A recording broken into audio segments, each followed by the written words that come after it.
Hello, hi, ನಮಸ್ಕಾರ, ಶರಣಾರ್ಥಿ. ಯಾಕೆ ಎಲ್ಲ ಒಟ್ಟೊಟ್ಟಿಗೆ ಅಂತೀರಿ? ಈ ಬದುಕಿನ ಜರ್ನಿನೇ ಹಿಂಗಿರ್ತದೆ. ಹಲೋ ಇರುತ್ತೆ, ಹಾಯ್ ಇರುತ್ತೆ, ಶರಣಾರ್ಥಿ ಇರುತ್ತೆ, ಒಮ್ಮೊಮ್ಮೆ ಗುಡ್ ಬಾಯ್ನೂ ಇರುತ್ತೆ. ಏನೋ ಒಂದು ಹೊಸ ಆಲೋಚನೆ ಮನಸ್ಸಿನಲ್ಲಿ ಹೊಳಿತು. ಅದು ಈ ಮೀಡಿಯಾ ಮಾಧ್ಯಮ ಅನ್ನೋದು ನನಗೆ ಮೊದಲಿನಿಂದಲೂ ಭಾಳ ದೊಡ್ಡ ಸೆಳೆತ. ಆದರೆ ಈಗ ಮಾಧ್ಯಮದ ರೀತಿ ನೀತಿ ಕಥೆ ಎಲ್ಲ ಬೇರೆ ಆಗಿಬಿಟ್ಟಿದೆ. ಮಾಧ್ಯಮದವ್ರನ್ನ ಎಲ್ಲರೂ ಭಾಳ ಗೌರವಿಸ್ತಾರೆ, ಪ್ರೀತಿಸ್ತಾರೆ ಅಂತ ಅಲ್ಲ, ಇನ್ನೂ ಏನೇನೋ ಕೆಟ್ಟದಾಗಿ ಕಮೆಂಟೂ ಮಾಡ್ತಾರೆ. ಆದರೂ ಹಾಗಂತ ನಾವು ಬದುಕಿನಲ್ಲಿ ಭರವಸೆ ಕಳ್ಕೊಳ್ಳೋಕ್ಕಾಗಂಗಿಲ್ಲ. ಆದರೆ ನಮಗೆ ಗೊತ್ತಿರದ ಹಾಗೆ ನಮ್ಮ ಮನಸ್ಸಿನಲ್ಲಿ ಒಂದು ಆಳವಾದ ಪ್ಯಾಷನ್ ಇರುತ್ತೆ. ಆ ಪ್ಯಾಷನ್ ಭಾಳ ದೊಡ್ಡ ರಿಸ್ಕ್ ತೊಗೊಳೋಕ್ಕೂ ಹಚ್ಚಿಬಿಡುತ್ತೆ. ಅಂಥ ಒಂದು ರಿಸ್ಕ್ ತೊಗೋಬೇಕು ಅನ್ನೋದನ್ನು ನಾನು 2 ವರ್ಷಗಳ ಹಿಂದೆ ಒಂದು ಸಣ್ಣ ಎಕ್ಸ್ಪೆರಿಮೆಂಟ್ ಮಾಡಿ ನೋಡಿದ್ದೆ. ಅದೇ ಇವತ್ತಿನ ಪ್ರಭಾವಿ ಮೀಡಿಯಾ ಆಗಿರುವಂಥ ಯೂಟ್ಯೂಬ್. ಆ ಯೂಟ್ಯೂಬ್ನಲ್ಲಿ ಏನೇನು ಅನ್ನಿಸ್ತದೆ ಅದನ್ನೆಲ್ಲ ಹೇಳ್ತಾ ಹೋದೆ. ಆದರೆ ಅದು ಹೇಳ್ತಾ ಹೋಗಿದ್ದು ಇಷ್ಟು ಒಳ್ಳೆ ಪಾಪ್ಯುಲಾರಿಟಿ ಕೊಡ್ತದೆ ಅಂತ ನಾನು ಅಂದ್ಕೊಂಡಿರಲಿಲ್ಲ. ಹಾಗಂತ ಭಾಳ ಫೇಮಸ್ ಆಗಿದ್ದೀನಿ, ಮಿಲಿಯನ್ಸ್ ಗಟ್ಟಲೆ ವ್ಯೂವರ್ಸ್ ಇದ್ದಾರೆ, ಲಕ್ಷಗಟ್ಟಲೆ ದುಡ್ಡು ಬರುತ್ತಂತಲ್ಲ, ಹಂಗೆ ಬರಂಗಿಲ್ಲ ಕೂಡ. ಯಾಕಂದರೆ ಜನ ಏನೋ ಎಂಥದೋ ಕಂಟೆಂಟ್ ನೋಡ್ತಾರೆ, ವಿಚಿತ್ರವಾದ ಕಾಮಿಡಿ ನೋಡ್ತಾರೆ, ಅಲ್ಲೇನು ಕ್ವಾಲಿಟಿ ಇರಬೇಕಂತೂ ಇಲ್ಲ. ಟೈಮ್ ಪಾಸ್ಗೆ ಸ್ಕ್ರೋಲ್ ಮಾಡ್ತಾ ಹೋಗ್ತಾರೆ. ಹಿಂಗೆ ಟೈಮ್ ಪಾಸ್ಗೆ ಸ್ಕ್ರೋಲ್ ಮಾಡೋ ಕಂಟೆಂಟ್ಗಳ ಮಧ್ಯೆ ಭಾಳ ವಿಚಾರವಂತರ ಹಾಗೆ, ಭಾಳ ತಿಳಿದೋರಂಗೆ ಮಾತಾಡೋರನ್ನ ಯಾರು ನೋಡ್ತಾರೆ? ನಾನು ಕೊರೋನಾ ಕಾಲದಲ್ಲಿ ಭಾಳಷ್ಟು ಸಾಧಕರ ಕಥೆಗಳನ್ನು ಕೇಳಿದೆ.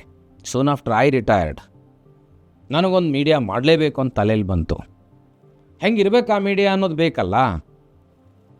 ನಿಮಗೆ ಗೊತ್ತು ಗುರಿ ಏನು, ಅದಕ್ಕೆ ಬೇಕಾಗಿರುವಂಥ ಪ್ಲ್ಯಾನ್ ಏನು? ಯಾವುದು ಪ್ಲ್ಯಾನ್ ಇಲ್ಲದೆ ಮಾಡೋಕ್ಕಾಗಲ್ಲ. ಎಲ್ಲದಕ್ಕಿಂತ ಮುಖ್ಯ ಸಮಯ ಬೇಕು, ಅದಕ್ಕಿಂತಲೂ ಮುಖ್ಯ ಹಣ ಬೇಕು. ಅದಕ್ಕೆ ಬೇಕಾಗೋ ಹಣ ಸಮಯದ ಜೊತೆಗೆ ಒಂದಿಷ್ಟು ಲೈಕ್ ಮೈಂಡೆಡ್ ಟೀಮೂ ಬೇಕು. ಯಾಕಂದ್ರೆ ಇಟ್ಸ್ ಎ ಟೀಮ್ ವರ್ಕ್. ನಾ ಇಲ್ಲಿ ಮಾತಾಡ್ತೀನಿ, ನೀವು ನೋಡ್ತೀರಿ ಅಂದ್ರೆ ಅರ್ಥ ಎಷ್ಟು ಮಂದಿ ಶ್ರಮ ಇರ್ತದೆ. ಕ್ಯಾಮ್ರಾಮನ್ ಇರ್ತಾರೆ, ಇದಕ್ಕೆ ಕಂಟೆಂಟ್ ಬರೆಯೋರು ಇರ್ತಾರೆ, ಆಮೇಲೆ ಭಾಳ ನೀಟಾಗಿ ಎಡಿಟ್ ಮಾಡಲಿಕ್ಕೆ ಎಡಿಟರ್ ಬೇಕು, ಅದನ್ನು ಸರಿಯಾಗಿ ಜನರಿಗೆ ಒಂದು ಪ್ರಾಡಕ್ಟ್ ರೆಡಿ ಆದಮೇಲೆ ಅದನ್ನು ತಲುಪಿಸೋಕೆ ಮಾರ್ಕೆಟಿಂಗ್ ಬೇಕು. ಇದೆಲ್ಲ ಬೇಕಲ್ಲ. ಈ ಬೇಕುಗಳ ಮೂಲ ಎಸೆನ್ಸೇ ಹಣ. ಆದರೆ ಯಾರು ಇನ್ವೆಸ್ಟ್ ಮಾಡ್ತಾರೆ? ಬೀದರ್ನ ಗೆಳೆಯರಾದ ವಚನ ಸಮೂಹ ಸಂಸ್ಥೆಯ ಕನಸುಗಾರರಾದ ಅಲ್ಲಮಪ್ರಭು ನಾವದಗೆರೆ ಹಾಗೂ ಶಿವಕುಮಾರ್ ಸಾಲಿಯವರು ಅಷ್ಟೊತ್ತಿಗಾಗಲೇ ಅವ್ರ ವಚನ ಟ್ರೇಡಿಂಗ್ ಸೊಲ್ಯೂಷನ್ಸ್ ಇತ್ತು, ವಚನ ರಿಯಲ್ ಎಸ್ಟೇಟ್ ಇತ್ತು, ವಚನ ಕೋಆಪರೇಟಿವ್ ಆರ್ಗನೈಜೇಷನ್ ಇತ್ತು. ಹೀಗೆ ಫೈನಾನ್ಸ್ ಸೆಕ್ಟರ್ನಲ್ಲಿ ಏನು ಮಾಡಿದರೂ ಸಕ್ಸಸ್ ಆಗಿರೋ ಅಲ್ಲಂಪ್ರಭು ನಾವದಗೆರೆ ಅವರು ನನಗೆ, ಸರ್ ನಾನು ನಿಮಗೆ ಸಾಥಿ ಕೊಡ್ತೀನಿ ಅಂದಾಗ ಒಂಥರ ಸಮಾಧಾನ ಆಯಿತು. ಆದರೆ ನಾವು ಭಾಳ ಸಲ ಏನು ಅಂದ್ಕೊಂಡ್ಬಿಡ್ತೀವಿ, ಯಾರ ಹೆಂಗೆ ನಮ್ಗೆ ಸಾಥಿ ಕೊಡ್ತಾರೆ ಅಂದ್ಕೊಳ್ಳೆ ನಮ್ಗೆ ಗೊತ್ತಿರೋ ಲಕ್ಷಾಂತರ ಜನ ಅಭಿಮಾನಿಗಳು, ಅವರು ಇವರು ಬಂಧುಗಳು ವಾ ಮಾಡು ಭಾಳ ಚಲೋ ಆಕತಿ ಅಂತಾರಂತ ತಿಳ್ಕೊಂಡಿರ್ತೀವಿ. ಅದು ಭ್ರಮೆ, ಹಂಗೆ ಅನ್ನಂಗಿಲ್ಲ. ಭಾಳಷ್ಟು ಜನ ಅಲ್ಲಂಪ್ರಭು ಅವ್ರಿಗೆ ಅಂದರು, ನೀವು ಏನು ಮಾಡಿದ್ರು ಮುಟ್ಟಿದ್ದೆಲ್ಲ ಚಿನ್ನಾಗೈತಿ, ಸಕ್ಸಸ್ ಆಗಿರಿ, ಇದು ಅನ್ಪ್ರೊಡಕ್ಟಿವ್ ಮೀಡಿಯಾ ಅಂತ ಬೈದರು. ಆದರೂ ಕೂಡ ಆ ಮನುಷ್ಯನಲ್ಲಿ ಒಂದು ಛಲ ಇತ್ತು. ಸರ್ ಡೆಡಿಕೇಟೆಡ್ ಆಗಿ ಮಾಡಿದರೆ ಸಕ್ಸಸ್ ಕಾಣ್ಬೋದನ್ನುವಂಥ ಭರವಸೆ ಇತ್ತು. ಅದೇ ಮನುಷ್ಯನ ಒಳಗಿರುವ ಸಾತ್ವಿಕ ಹಠ, ಬೇಗುದಿ. ಹಾಗಂದ್ರೆ ಸಕ್ಸಸ್ ಅಂದ್ರೆ ಏನು? ಮಿಲಿಯನ್ಸ್ ಗಟ್ಟಲೆ ವ್ಯೂಸನ್ನು, ಲಕ್ಷಗಟ್ಟಲೆ ರೊಕ್ಕೇನು ಅಲ್ಲ. ನನ್ನ ಪ್ರಕಾರ ಸಕ್ಸಸ್ ಅಂದ್ರೆ ಕ್ವಾಲಿಟಿ ಪ್ರೊಡಕ್ಷನ್. ನನ್ನ ಪ್ರಕಾರ ಸಕ್ಸಸ್ ಅಂದ್ರೆ ಗುಣಾತ್ಮಕವಾಗಿರುವ ವ್ಯಕ್ತಿಗಳ ಪರಿಚಯ ಮಾಡಿಸೋದು. ಎಷ್ಟೋ ಜನರಿಗೆ ಭಾಳ ಚಂದ ಹಾಡ್ತಾರೆ, ಭಾಳ ಚಂದ ಡ್ಯಾನ್ಸ್ ಮಾಡ್ತಾರೆ. ಅನೇಕ ಸಾಂಸ್ಕೃತಿಕ ರಾಜಕಾರಣದ ಕಾರಣಕ್ಕಾಗಿ ಅವರಿಗೆ ಪ್ಲ್ಯಾಟ್ಫಾರ್ಮ ಸಿಗಂಗಿಲ್ಲ. ಅವರಿಗೆಲ್ಲ ಒಂದು ಪ್ಲ್ಯಾಟ್ಫಾರ್ಮ್ ಕೊಡಬೇಕು.